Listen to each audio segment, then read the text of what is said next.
Rebbetsen Haya Mouchka Schneerson was born in Rabbanit, near the town of Loubavitch in Belarus in 1901. Upon her birth, her grandfather, the fifth Rebbe, chose a name for her. Telegraphing from abroad, if she hasn't been named yet, she should be called Haya Mouchka.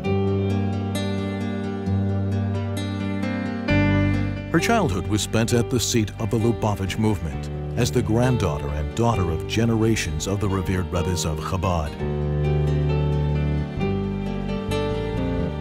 When leadership of the movement was placed upon her father's shoulders, he became the target of continuous threats by the communist regime.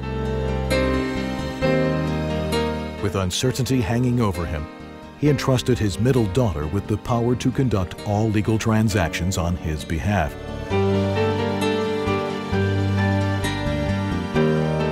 In 1927, when the secret police showed up to arrest her father, she ran to the window and called out to her future husband, "Schneerson, guests have arrived," thereby saving him from their clutches and setting in motion a plan to save the movement's priceless manuscripts.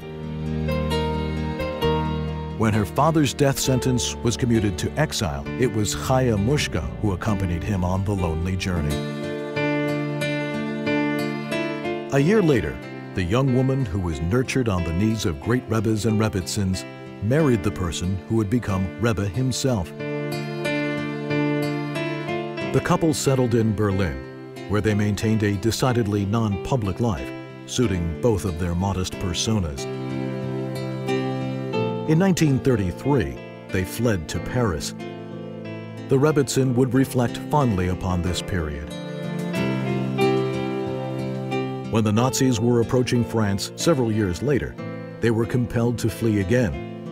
Their journey ended a year and a half later when they reached New York.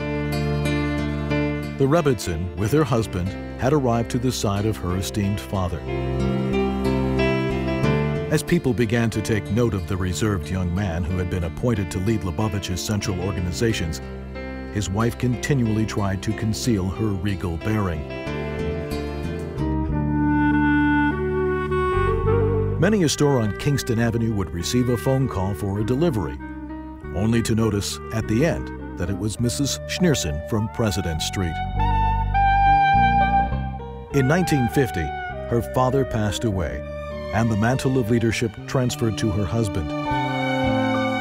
As the Rebbe toiled around the clock, she remained a steadfast pillar of support behind the scenes, but never wavering for a moment. For decades on end, as the world came knocking on his door, demanding more and more of his time and attention, the Rebbetsen stood in the wings, supporting, and wherever possible, assisting. When the movement and her husband faced a critical challenge on the nature of a Rebbe, she summed up her own life experience, declaring, "The Rebbe and everything he owns belongs to Hasidim."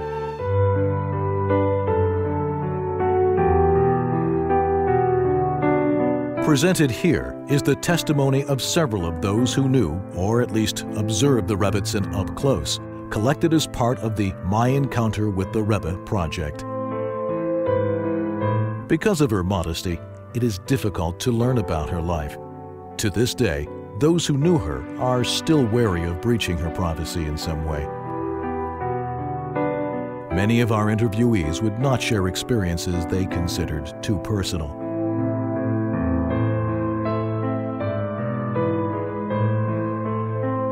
So discreet was she that for many, it was only when they observed the Rebbe after her passing that they realized what she meant to him.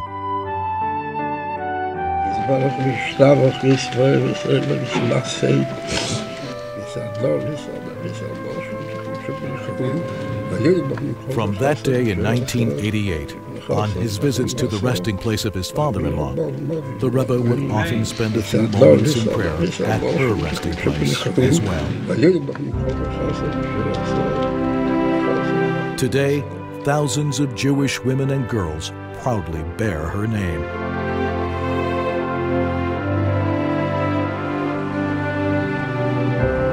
The Rebbe and Rebbetsen had been a source of blessing for so many, but sadly, they were not to have children of their own.